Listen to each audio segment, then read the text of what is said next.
Hi, I'm Lori. And I'm Kevin, and this is No Longer Ashamed. We are survivors of childhood sexual abuse. And we're here to share with you that if you're a survivor, you don't have to be alone. Our logo is a salamander, and the reason is a fire salamander can survive a fire, and you have survived a fire.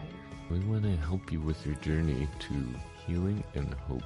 We are all survivors together, and we walk this journey together, and you are not alone. By telling our stories, we are hoping that you will have the courage to share your stories as well and find your voice. Because stories are so important, and for so long I know that I wouldn't tell my story, but when I finally shared my story, that's when I got my freedom. And this is our journey and your journey to healing and hope. So come with us.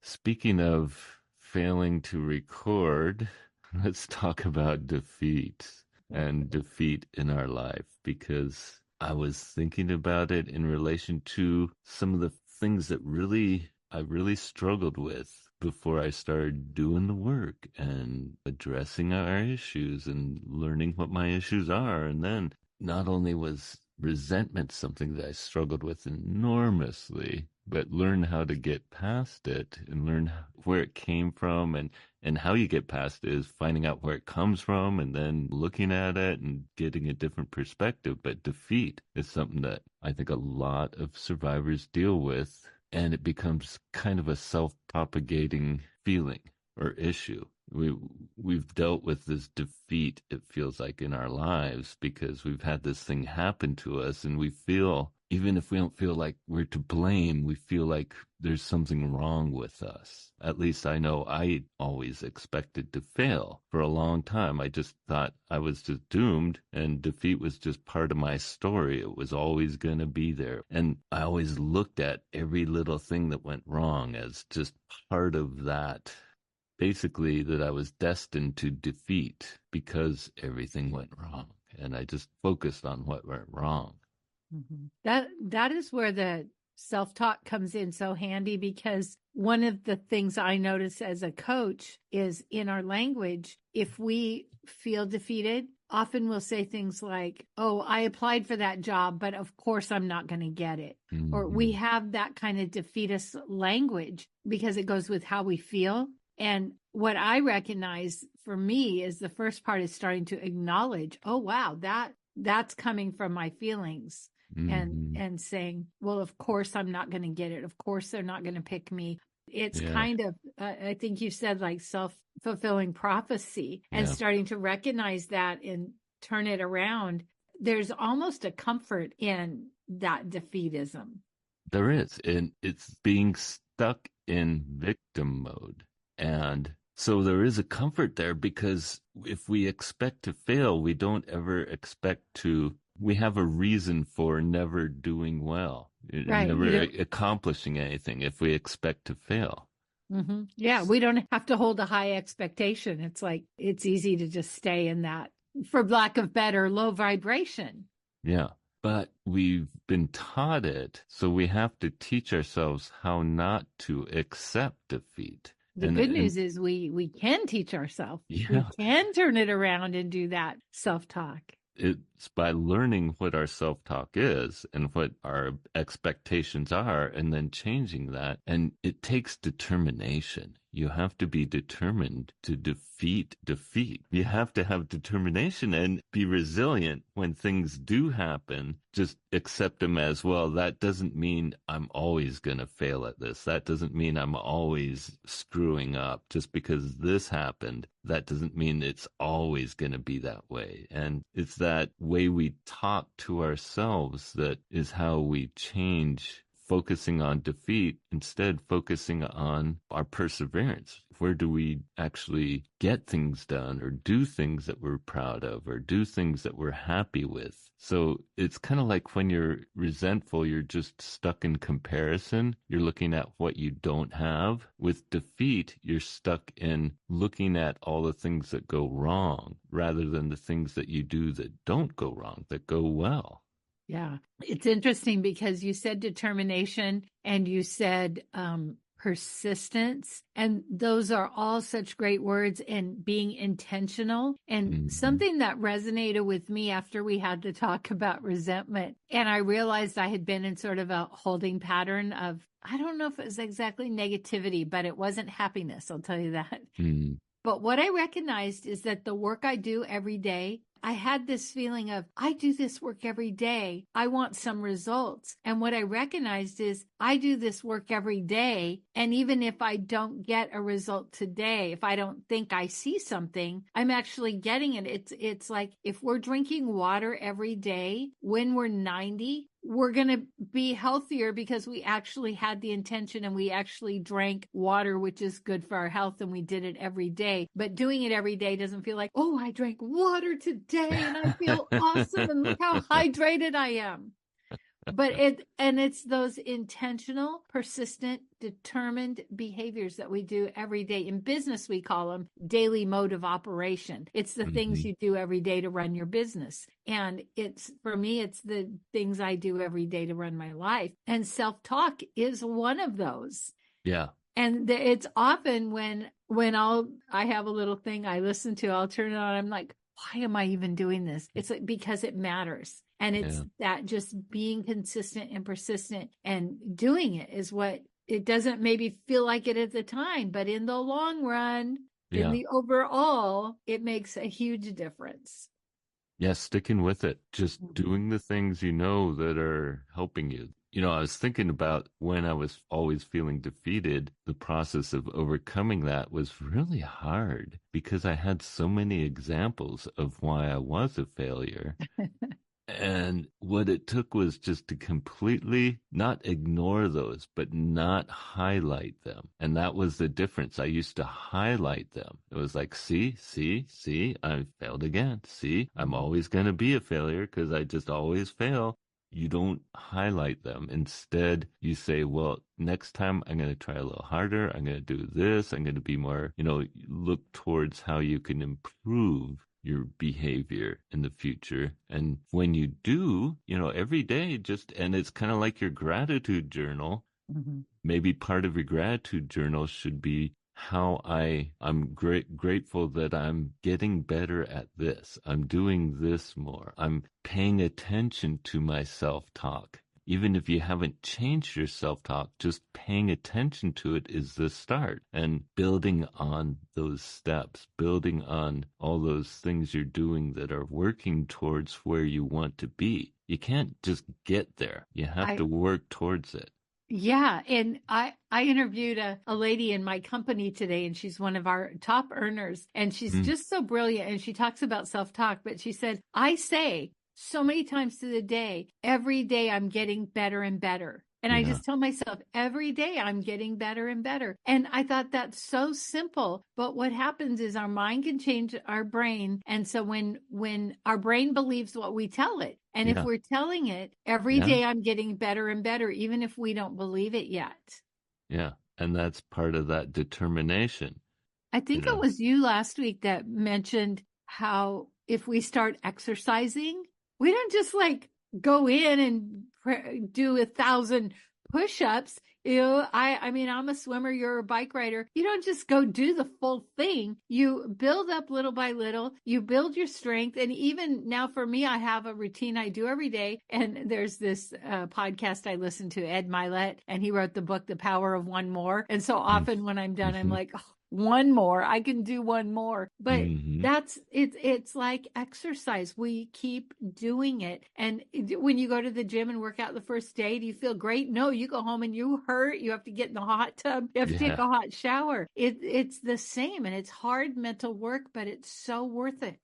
Yeah. And every little bit helps. Every little bit is a step towards that. And defeat is hard because we have been handed some defeats in our lives. And sometimes they're a result of what happened to us. And sometimes they're a result of the things we did after that because of how we felt about ourselves. So I was really good at self-talk of just always knowing that what I wanted wasn't going to happen. what I Yeah. was desiring just wasn't. So I started just giving up on what I wanted because I just knew it wasn't going to happen. But when you start turning around and stop giving up, and maybe it won't happen right away, but it begins to happen just by changing your perspective, just by changing your self-talk. Then it starts to happen. And you start to notice the things that are going better. You start to gain that perspective. You're not always defeated. Yeah. But It's part of the process. And like you said, sometimes I didn't notice. But then when I would say, wait a minute, and take a minute and kind of look, I would go, oh my goodness, this has been changing. It has been working. And so again, it's that being intentional, not only doing the work, but then taking a minute to reflect. Okay, so Niecy Nash, do you watch the Grammys? no. Okay. Niecy Nash won a Grammy, and this was the fifth time she'd been nominated. And you could see when they were panning to her, she had you have to have this look because Yeah. you can't cry when you don't get chosen. When she Uh-huh. went on stage, she thanked her Heavenly Father. She said, but I want to thank myself. I was the one who was there when I cried myself to sleep. I was the one who felt like I had failed. I was the one who didn't get the Emmy or the Grammy. I was there, and I pulled myself up, and I got up every morning and I did it again. And I thought, what if we did that? What if we wrote an acceptance speech for ourselves and said, look at how far I've come. Look what I have survived. Look at the work I've done. Because it's so easy to just keep going forward and not look back and go, wait a minute. I am. This is a process, and I'm doing it. Yeah. Start by maybe. So I saw an exercise in the book about writing a letter to your inner child. In this case, it was a boy because it was about male survivors, and just writing back to them and saying, I know what you're going through is hard, but this is where I am now, and this is how far I've come. And these are And the things that have changed. So I yeah, want you to have courage. I want you to be encouraged that yeah. things do get better. And I'm Maybe, so proud of you. I'm yeah, so proud of you. yeah. I love that. We Go ahead. need to remember that we are worth it. We are worth sticking with it. We are worth persevering. We are worth being determined to get Mhm. better. We Yeah. we deserve it. And like your wife always says, pay attention. We can pay attention to ourselves. And I think maybe a generation, an age of us is like, don't toot your own horn. Don't give yourself too much credit. And so that will buy into the defeatism. And Brene Brown talks about foreboding joy. Have you heard of this? No. So it's a little bit like being defeated, but when something really good starts to happen, what Mm. do?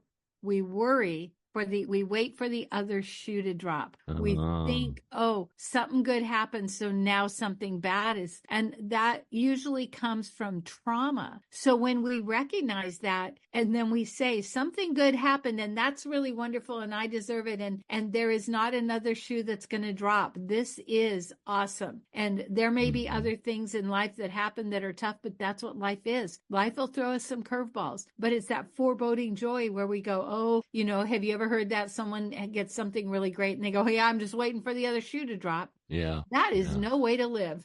Yeah. Allow ourselves to have joy. Allow Mm, ourselves to celebrate the victories and even the small things that we do every day that make a difference. Even if we mm, just paid attention to the way we speak and talk back when we hear ourselves saying, "Oh, of course I'm not going to get that. I don't even know why I bothered." right. Stop and say, no, no, that's not right. I'm worth it. I deserve it. Just because I was taught that I don't deserve anything, that's not true. I am worth it. I have a purpose. I have worth, and celebrate even the little steps we're taking, especially at the beginning when you're first talking about going to counseling, writing stuff down. It is hard and it is easy to see all the things that have gone wrong, but we also need to celebrate the things that are going better. Just writing down your story is a huge step. Give yourself credit for having that courage to do it and realizing that your courage is coming from recognizing your worth. Mm-hmm. Self love. Yeah. So I was going to say about defeatism is as we progress, we're getting well and we're recognizing we may try for a job or we may try something, reach out, try to do something. And not being defeated doesn't necessarily mean you get what you want. So I'm in an industry where there's very few positions for people that do what I do. And so I have applied for so many morning shows, so many different aspects of radio. And it's very rare that I get them, that I get what I want. Uh-huh. But one of the things is that doesn't mean you're not succeeding. No. But this is where I come from is I'm going to try. And I used to be like, oh, they'll never pick me. I'm like, I'm going to try. I'm going to give it my best. And there was one job I was like, this is my job. Mm-hmm. I've got it. I had all the confidence. It wasn't arrogance. I just knew it just seemed like the perfect time, the perfect job. And I did not get it. Mm-hmm. And I didn't let it define me, which is hard. I actually had to grieve the loss because it was something that since my first days in radio, it was the dream job I always wanted. And that was to work in Christian radio. Yeah. And so I had to grieve that loss. And then I had to look at where I am and what I'm doing, because I am really happy and I love where I am. But also we can love where we are, but we don't necessarily want to stay there. We want to keep moving into the what's next. And so when I hear you talking about the defeatism, it's really easy. If we try, we don't get it. We go, see, we can say, see, I'm bad. Or we can say, I'm so proud of myself for trying, for putting myself out there. And yeah, I'm bummed I didn't get it. But truly, and I'm not a big proponent of everything happens for a reason, because when we say that, then that means children get abused for a reason. But when I look back, what happened is shortly after I didn't get that job that I wanted with all my heart, COVID hit, and all the people that had got that job got let go.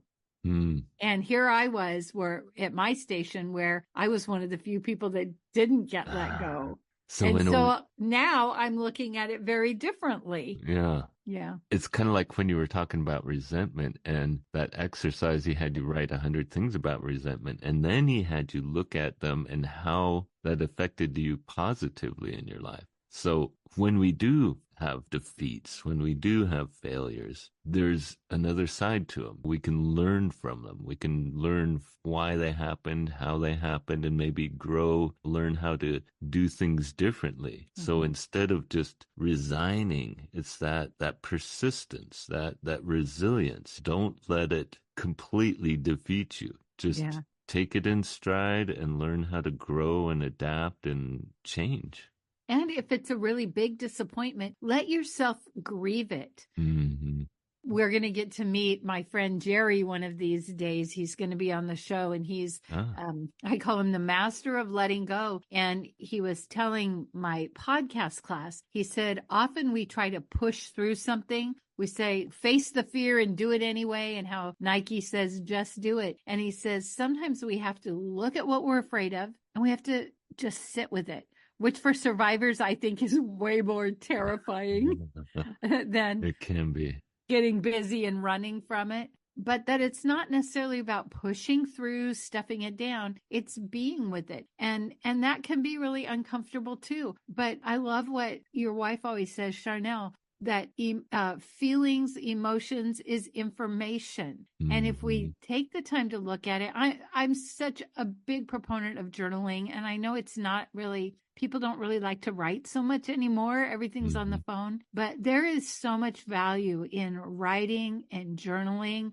and putting our thoughts down and just sitting with, even like we know when we tell our story the first time, what do we want to do? We want to run out the door. Mm-hmm. We want to get the heck out of Dodge. Run away. But if we can sit with it, we're afraid of people's reactions. We're afraid of now what? But when we're able to sit with it and let it be whatever it's going to be, there's going to be, for me, there was so much, I'm not going to say exactly joy right away, because first it's like you're recognizing a lot of things, but it's something we can see, we can feel, and we can begin to move through. But when we just stuff it down, which for me for years is what I did, I thought that's buck up, smile, get over it.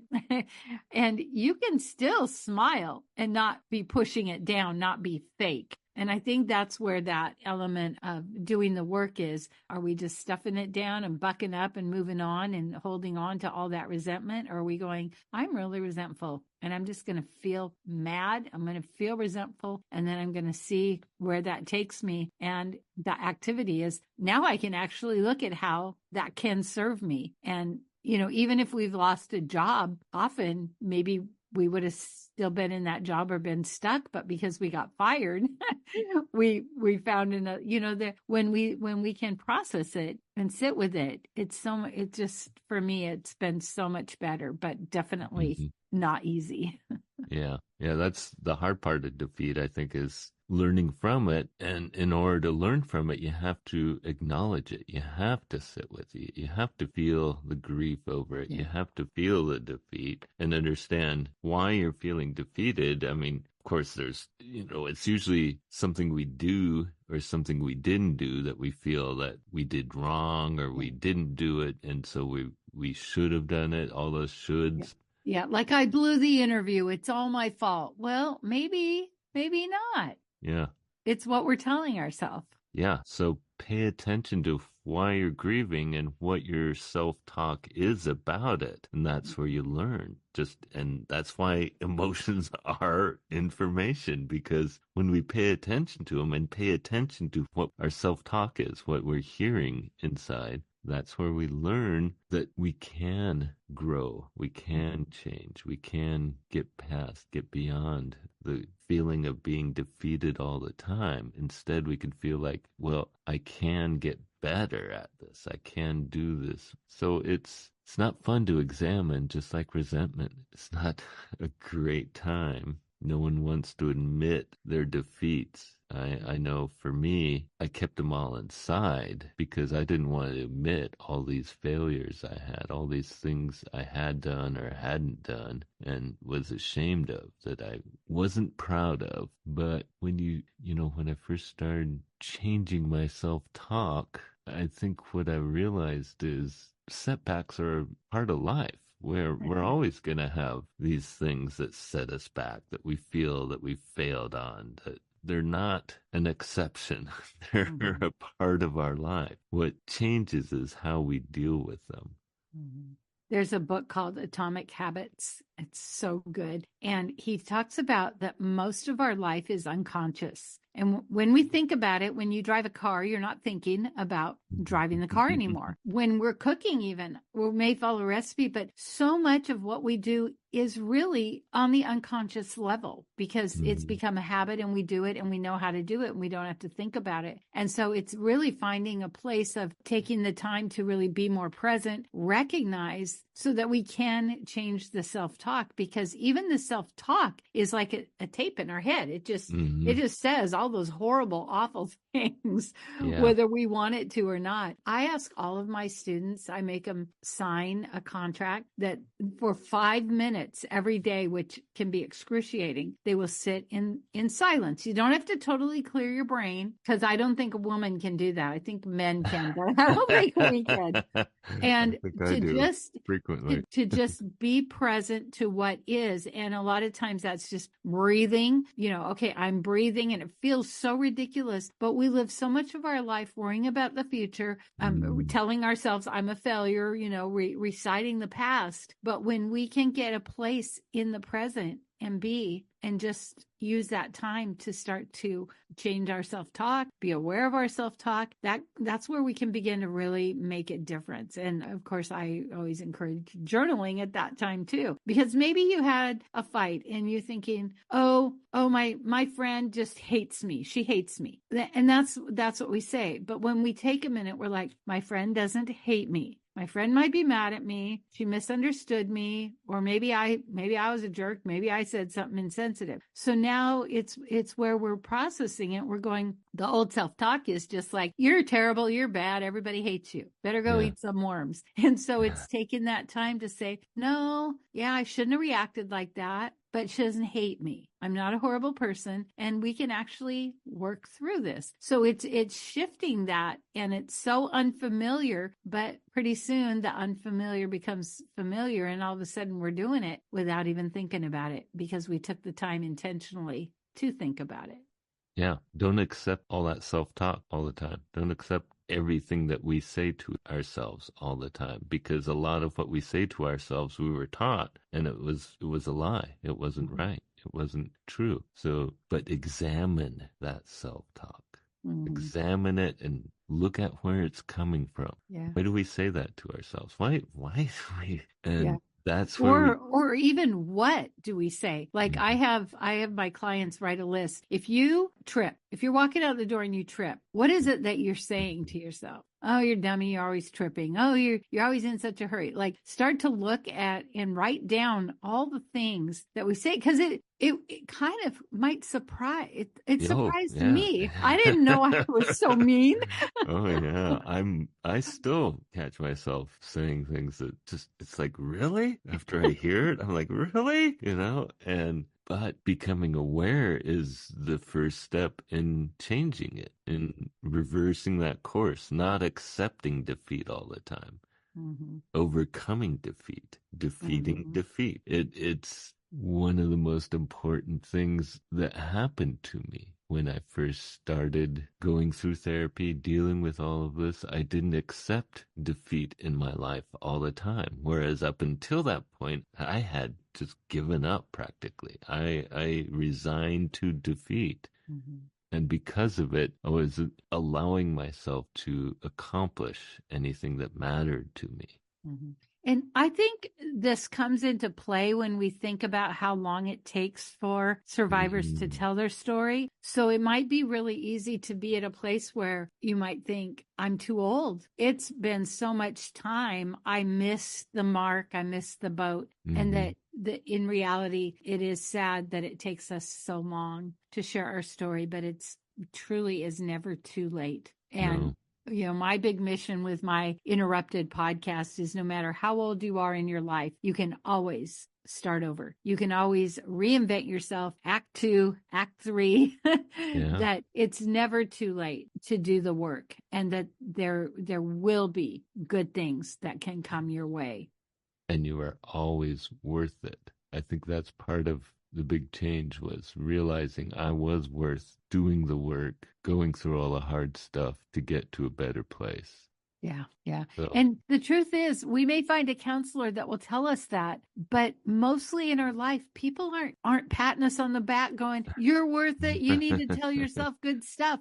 And so we can do it for ourselves. yeah, And again, I think there's a generation thing with maybe some of us born in the 50s and 60s. We were taught, don't toot your own horn, don't brag, don't. And it's not about being arrogant or bragging. It's about speaking truth. yeah, and valuing ourselves. And it's not about trying to outdo someone else. It's about having value, having our own value and I caring think about it.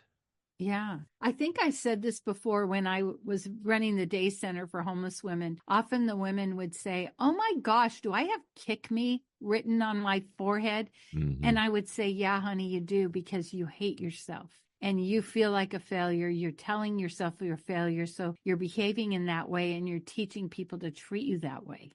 Yeah, And they might go, "No, I just want people to love me. I have so much love to give." But when we are stuck in that cycle of hating ourselves, feeling like we failed, telling ourselves all of the things, it's like a tea bag. It's like you've put hot water in that tea bag, and what is in comes out. And that's what people see. And that's how people treat us. So when we learn to speak different, treat ourselves different, guess what? People follow suit. People in our life start to treat us the way we treat ourselves. So when we begin to treat ourselves better than the people around it, that's why Alex L. Self healing is an act of community service, because when we hmm, heal and we act better and treat ourselves better, we treat others better and others start to treat us better.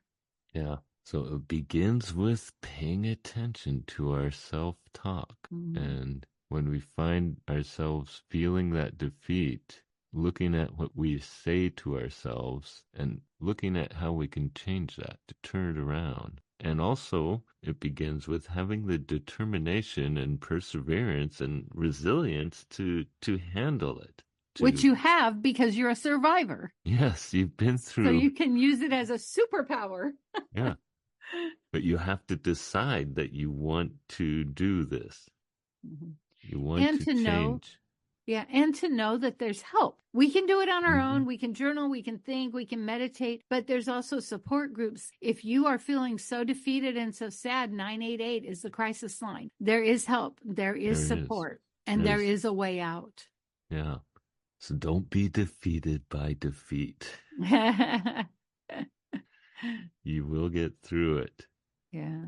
And people do it. I think about people that have cancer. We're walking through that in my family right now. And it's all so new to us and so unknown. And it's like, hurry up and wait. And oh, you have to get this right away. And then 3 weeks go by and it's so confusing. And then I look around on Facebook now and I notice, oh, there's tons of families that have been walking through this. They've already, they're 20 steps ahead of us. And for us, it feels so overwhelming and new. But as we begin to navigate it, we can ask people who have already been there. And I know for the family member going through this, there's some groups on Facebook that they've been able to tap into and get some information. So it's paying attention, looking around, looking where the support comes from, and knowing that we don't have to do this alone, even if it's big and scary, which it is. Yes. But I can't say it does get better because maybe it doesn't for some people, but I've seen some pretty horrendous stories when people are willing to get help, share their story. I've seen them walk through victoriously. I mean, we have a lady coming on. She wrote a book called Broken Water. She was one of 11 kids. Their mom abandoned them. So they ended up in foster care and they all got separated. She was actually adopted by a mob, somebody in the mob. And what she went through was horrendous, and you'll hear her story. But listening to how she got healing in her life and how she walked through that was just incredible, because it'd be easy to go, there's no hope. Yeah. That's too much. Yeah. And it, no matter how horrendous or how hard, there is help and there is hope. There is hope, and you are not alone. You are not alone. You don't have to do this alone. Reach out. Find the people that can be there for you. If you have no one else, you could reach out to us. Yeah. We will hear your story. We will be there for you. And we have resources on our webpage. Yeah. If you're a male survivor, the male survivor page where you can go and be anonymous. We have our friend Nathan, who you can Instagram him your story and he'll tell it for you. Like, there's so many ways to start the ball rolling. And once you do that, once you start the ball rolling and you see you're not alone, hopefully that'll give you the courage and the strength to keep walking into your healing. So that's it for today. We are going to have a prayer time if you want to stick with us. If not, we believe in you. We want to hear from you. We want to hear your stories. If you like this podcast, please rate and review, because that's how other people can find us. And we really want to spread this message.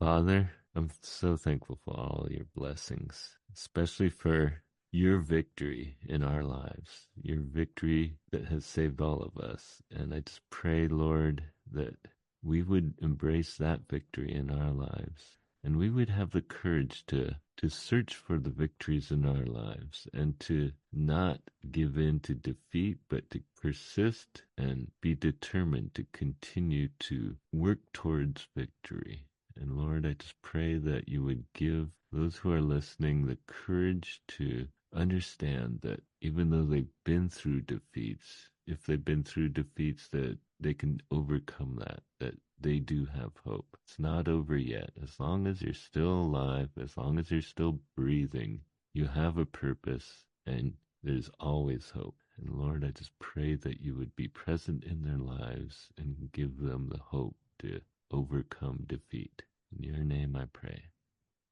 And Father, I know when we're in the midst of it, I think of the times when I felt so defeated and like a failure. And yet I look at the people that didn't give up, Thomas Edison, and he never saw it as defeat. He said, I learned 100 ways not to do it, and that we can turn it around and look at the things that feel like defeat as information that help us grow, help us maybe change paths, do things different, or give us more determination to actually really do the thing we want, because we know whatever we want in life, wherever we're stepping into, there's always going to be resistance. And I think that's, some people call it the enemy or Satan, but I think in life, there's always that. And that when we Mhm. can begin to look at it and rise above it and reframe it, that we can have a new type of freedom in our life, and that we're no longer victims. We're survivors. We're superheroes. We have gone through so much. And because of that, we have so much to offer, and so many ways to help other people. And I pray that we might just look at it in that way,